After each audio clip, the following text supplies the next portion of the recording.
நண்பர்களே, இன்னைக்கு உங்கள சந்திக்கிறது எனக்கு ரொம்ப சந்தோஷம். இந்த தளத்துக்கு நீங்க வந்ததுக்கு நன்றி. உங்களுக்காக ஆண்டவர் நெறைய விஷயங்கள வச்சிருக்கிறார்ன்றத உங்ககிட்ட பகிர்ந்துக்க நான் விரும்புறேன். இன்னைக்கு உங்க கூட நான் பேச வேண்டிய விஷயத்துக்குள்ள போறதுக்கு முன்னாடி சில விஷயங்கள சொல்லிக்க விரும்புறேன். நீங்க ஜான் கிஃப்டா அப்படின்ற என்னோட இன்ஸ்டாகிராம், ஃபேஸ்புக், யூடியூப் மூலமா என்ன ஃபாலோ பண்ணி என்னோட பதிவுகளை நீங்க பெறலாம். தினமும் என்னோட பாட்காஸ்ட் நீங்க கேட்கலாம். ஆண்டவரோட கிருபையில அதெல்லாம் நல்ல கிரியை செய்து வர்றதை நான் பார்க்குறேன். நீங்களும் அதை தினமும் கேளுங்க. நிச்சயமா அது உங்களுக்கு ஒரு பெரிய ஆசீர்வாதமா இருக்கும்னு என்னால சொல்ல முடியும். ஜான் கிஃப்டா அப்படின்ற என்னோட யூடியூப் சேனலை தினமும் பார்க்க மறக்காதீங்க. Fuel for the soul with John கிஃப்டா அப்படின்ற இங்கிலீஷ் பாட்காஸ்டையும் நீங்க தினமும் கேட்கலாம். www.johngifta.com அப்படின்ற என்னோட வெப்சைட்லையும் இதெல்லாமே இருக்கும். இன்னைக்கு உங்களை நிலைநிறுத்துவதுன்றத பத்தின முக்கியமான ஒரு அம்சத்தை பேச நான் விரும்புறேன்.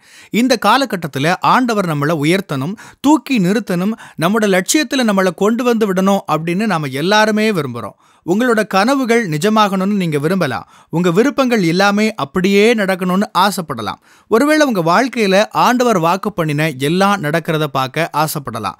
அது உங்க கனவா, தரிசனமா, இலக்குகளா, உங்க விருப்பங்களா, உங்களோட அழைப்பா, உங்களோட ஊழியமா, உங்களோட உறவுகளா, உங்களோட தொழில் அல்லது வேலையா, அல்லது சூரியனுக்கு கீழே வர எதுவா வேணாலும் இருக்கலாம். அது சம்பந்தமா ஆண்டவர் உங்களுக்குள்ள போட்டிருக்கிற ஒரு விருப்பம், அதுல ஆண்டவர் கிரியை செய்யறதுக்காக நீங்க காத்திருக்கிற ஏதாவது விஷயம், ஆண்டவர் நிச்சயமா செய்வார்னு நீங்க நம்பி காத்திருக்கிற ஒரு விஷயம், எல்லாத்தையும் அவர் தலைகீழா மாத்திடுவார், வாழ்க்கையில ஒரு அற்புதம் செஞ்சிருவார் அப்படின்னுலாம் நீங்க ஒருவேளை காத்திருக்கலாம். உங்க வாழ்க்கையில அற்புதம் செய்யறதுக்கு சர்வ வல்லமை உடையவரா ஆண்டவர் இருக்கிறார்ன்றது உண்மைதான். உங்களோட பயணத்தில் வெற்றியை தர்றதும் அதில் அடுத்த நிலைக்கு உங்களை கொண்டு போகிறதும் ஆண்டவர் தான். ஆனால் அதில் உங்களுக்கும் எனக்கும் ஒரு பங்கு இருக்குதுன்றதை நாம் புரிஞ்சுக்கணும். நம்மளோட பங்கை நாம தான் செஞ்சாகணும். இதை நான் உதாரணத்தோட சொல்கிறேன் பாருங்கள். தாவீதை சிங்காசனத்தில் கொண்டு வந்து உட்கார வச்சது ஆண்டவர் தான் அப்படின்றதுல எந்த சந்தேகமும் இல்லை. ஆனால் அந்த திசைக்கு நேராக தாவீதை வழிநடத்தினது ஒரு முக்கியமான விஷயம். கோலியாத்தை அவர் ஜெயிச்சது தான். ஆனால் கோலியாத்தை ஜெயிக்கிறதுக்கான வாய்ப்பு அவருக்கு எப்படி கிடைச்சது?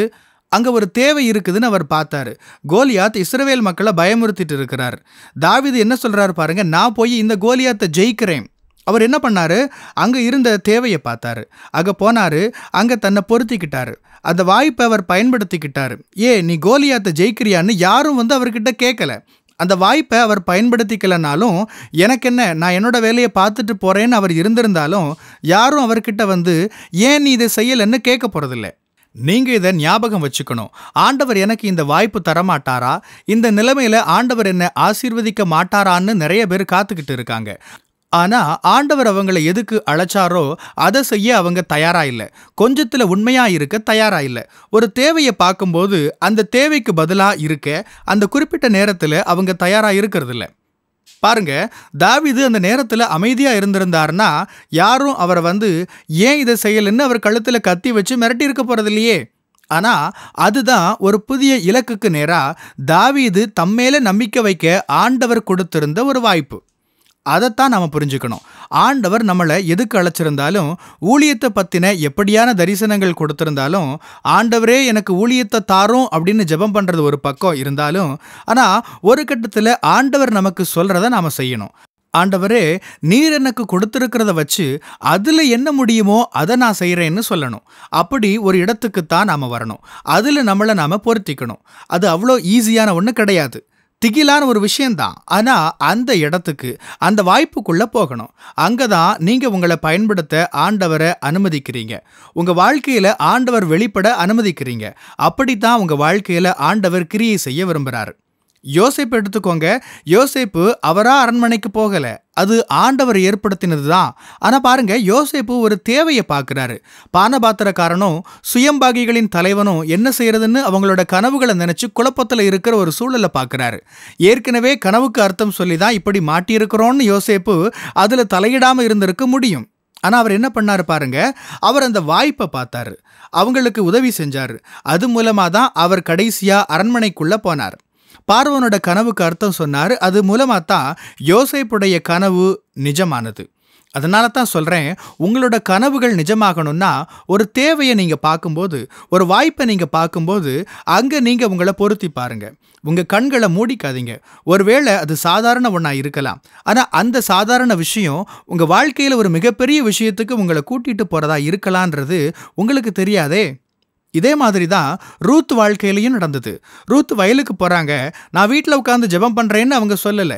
யாராவது என்ன தேடி வந்து என்ன நேசிப்பாங்கன்னு அவங்க யோசிக்கல. என்ன நடந்தது? அவங்க எழுந்து வெளியில வந்தாங்க. வயலுக்கு போனாங்க. அங்க தான் போவாஸ சந்திக்கிற வாய்ப்பு கிடைச்சது. அடுத்து நடந்தது உங்களுக்கு தெரியும். அது மிகப்பெரிய ஒரு வரலாறு. ஆண்டவர் ஒரு அற்புதம் செய்யணும். திருப்புமுனை உண்டாகணும். என் வாழ்க்கையில ஆண்டவர் சரியான நபரை என் பக்கமா கொண்டு வரணும். என் ஊழியத்துல பெரிய வளர்ச்சி வேணும். என்னுடைய பொருளாதாரத்துல பெரிய அளவுல வளர்ச்சி வேணும். அப்படி வேற நிறைய எதிர்பார்ப்புகளோட நிறைய பேர் இருக்காங்க. வேலை, தொழில் அப்படின்னு நிறைய எதிர்பார்ப்புகள். எனக்கு வேலை வேணும்னா நான் என்ன செய்யணும்? உட்கார்ந்துகிட்டு ஆண்டவர் என் தலையில வேலை போடுவார்னு இருக்க முடியுமா? அது நடக்காது. நான் முயற்சி பண்ணணும். ரெஸ்யூம் எடுத்துட்டு போய் வாய்ப்புகள் இருக்கிற இடங்கள்ல வேலைக்கு ஆள் எடுக்கிறவங்க கிட்ட கொடுக்கணும். பாருங்க, இப்ப மீன் வானத்திலிருந்து விழட்டும்னு ஆண்டவர் பேதுருக்கிட்ட சொல்லல. அவரால் அதை செஞ்சிருக்க முடியும். அவர் அற்புதங்களின் ஆண்டவர் தான். அவரால் எதையும் செய்ய முடியும். ஆனா அதை செய்யல. நீ போய் வலை வீசி மீன் பிடின்னு சொன்னார். அப்படிதான் நம்மக்கிட்டையும் ஆண்டவர் எதிர்பார்க்கிறார். வலைகளை வீச வேண்டியது நம்மளோட வேலை. தாவீத பாருங்க, யாராவது வந்து என்ன கூப்பிடட்டும்னு அவர் காத்திருக்கல. நம்மக்கிட்ட குறிப்பா ஊழியத்துல வளர விரும்புறவங்க நிறைய பேர்கிட்ட இருக்கிற ஒரு எண்ணம் இதுதான். என்னை வந்து கூப்பிடணும், ஊழிய வாய்ப்புகள் என்னை தேடி வரணும், நான் அங்கதான் பிரசங்கம் பண்ணுவேன், எனக்கு மேடை வேணும் அப்படின்னுலாம் இருக்கிறோம். சின்ன அடிகள் கூட எடுத்து வைக்கிறது இல்லை. ஒரு சேர் எடுத்து போடுறதா இருக்கலாம், தேவையுள்ள ஒருத்தங்களுக்கு உதவி செய்யறதா இருக்கலாம், தரையை துடைக்கிறது மாதிரியான சின்ன வேலைகளா இருக்கலாம். இப்படி ஒரு தேவையை நாம பார்க்கும்போது அதை போய் சந்திக்கணும். அந்த வாய்ப்பு அல்லது தேவை உங்க வாழ்க்கையை எப்படி திருப்பி போட போகுதுன்னு உங்களுக்கே தெரியாது. பெரிய காரியங்கள் நடக்கும்னு எதிர்பார்ப்போடு அதை செய்யாதீங்க. நான் பெரிய காரியங்களுக்காக ஆண்டவரை விசுவாசிக்கிறேன், ஆனா சின்ன சின்ன விஷயங்கள்ல நான் உண்மையா இருக்க போறேன்ற இருதயத்தோட நாம செய்யணும். எப்படியான வாய்ப்புகள் தேடி வந்தாலும் அவங்க என்கிட்ட வரட்டும் அப்படின்ற அகங்காரத்தோட இல்லாம நாம அதை சந்திக்கணும். தாவீது இதை நீ செய்றியா அப்படின்னு யாரும் அவர்கிட்ட கேட்கல. அதே மாதிரி யாரும் நம்மக்கிட்ட வந்து கேட்க போறதில்ல. தாவீது தானே போய் நின்னாரு. நான் இதை ஆண்டவரோட துணையால செய்ய முடியும் அப்படின்னு சொன்னார். உங்களோட வரங்கள், வலிமைகள், திறமைகள் இதெல்லாம் ஆண்டவருக்காக பயன்படுத்துங்க. இருட்டிலேயே மறைச்சு வச்சிருந்தா உங்களோட திறமைகள் எப்படி மற்றவங்களுக்கு தெரியும்? ஆண்டவர் எப்படி செயலாற்ற முடியும்? ஆண்டவர் தான் எல்லாவற்றையும் நடத்துறார் அப்படின்னாலும் அங்க பாருங்க, தாவீது தன்னோட கவன சுழற்சி பயிற்சி செஞ்சிருந்திருக்கிறாரு. யாருக்கும் அது தெரியாது. ஆனா வாய்ப்பு வரும்போது அவர் தன்னோட திறமையை வெளிக்காட்டினார். ஆண்டவரோட துணையால இதை நான் செய்ய முடியும்னு சொன்னாரு. ஆக பயிற்சி செய்ய வேண்டியது உங்க வேலை. யோசேப்பு கனவுகளுக்கு அர்த்தம் சொன்னாரு. அதை அவர் தொடர்ந்து செஞ்சுட்டு இருந்ததால தான் அந்த தைரியம் அவருக்கு வந்தது.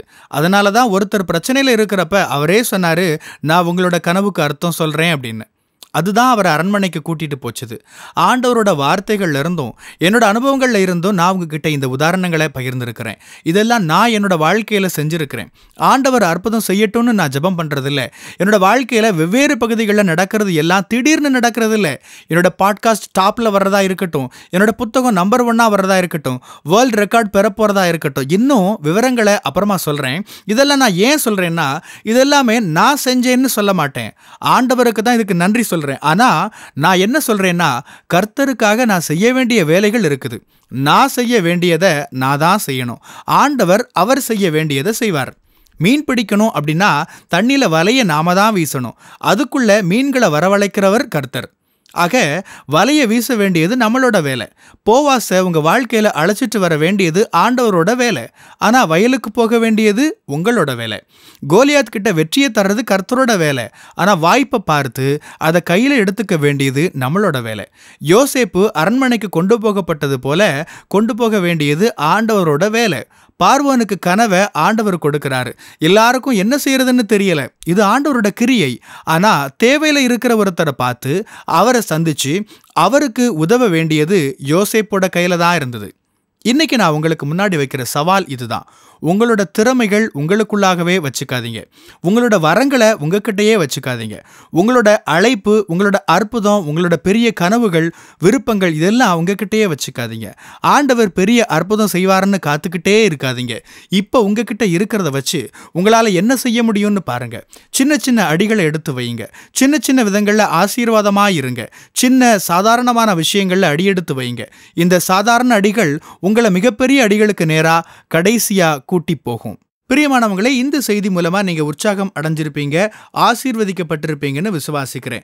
திரும்பவும் ஞாபகப்படுத்துறேன், நீங்க ஜான் கிஃப்டா அப்படின்ற என்னோட இன்ஸ்டாகிராம், ஃபேஸ்புக், யூடியூப் மூலமா என்னை ஃபாலோ பண்ணி என்னோட பதிவுகளை பெறலாம். ஜான் கிஃப்டா அப்படின்ற என்னோட யூடியூப் சேனலை தினமும் பார்க்க மறக்காதீங்க.